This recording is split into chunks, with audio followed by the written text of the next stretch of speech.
Assalamualaikum warahmatullahi wabarakatuh. Halo teman-teman semuanya, kali ini kita akan membahas kasus neonatal yang terjadi di Manggarai Timur, Nusa Tenggara Timur. Hampir 1 juta bayi terlahir prematur setiap tahunnya. Sudah cukup perhatian pemerintah. Di tahun 2012, statistik mengatakan lebih dari 15,5% dari populasi bayi di Indonesia harus terlahir prematur. Indonesia masih menempati ranking kelima untuk jumlah bayi prematur terbanyak di dunia. Seorang ibu muda melahirkan bayi kembar 4 secara prematur, dan keempat bayi tersebut meninggal dunia setelah kelahiran. Masa neonatal, yaitu 28 hari awal kehidupan, merupakan masa yang paling kritis untuk perkembangan bayi. Pada masa ini, tubuh bayi beradaptasi dengan lingkungan dalam rahim dan lingkungan luar. Bayi yang lahir secara prematur biasanya rentan mengalami gangguan kesehatan.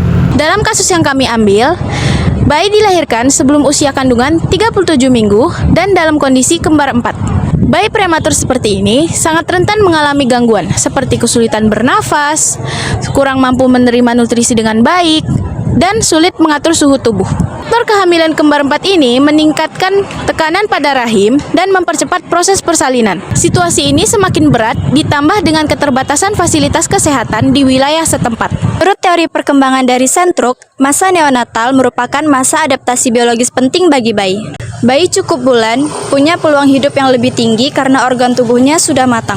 Sebaliknya, bayi prematur lebih rentan mengalami komplikasi serius seperti gangguan pernafasan, hipotermia, dan infeksi karena organ vital bayi belum berfungsi secara optimal. Oleh karena itu, dukungan medis sangat penting di masa ini.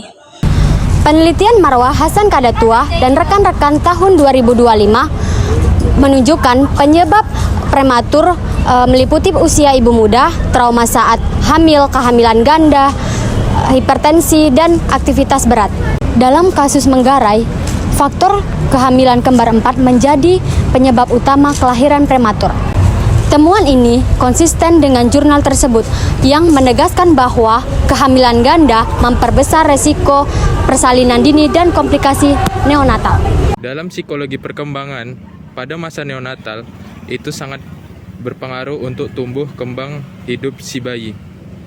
Bayi prematur kerap kali sulit melewati fase ini dikarenakan belum siap secara fisiologis. Dalam kasus tertentu bisa sangat berat jika perawatan medis terbatas, seperti kasus Manggarai. Oleh karena itu, bayi prematur wajib ditangani secara intensif sejak masa awal kelahiran. Berdasarkan analisis teori perkembangan neonatal dan jurnal penelitian, kasus Manggarai ini menunjukkan tinggi risiko kematian pada bayi yang lahir prematur akibat kehamilan ganda. Masa neonatal yang seharusnya menjadi periode adaptasi biologis tidak dapat dilalui dengan optimal karena organ vital bayi yang belum matang. Faktor utama pemicu dalam kasus ini adalah kehamilan kembar 4 dan keterbatasan fasilitas medis.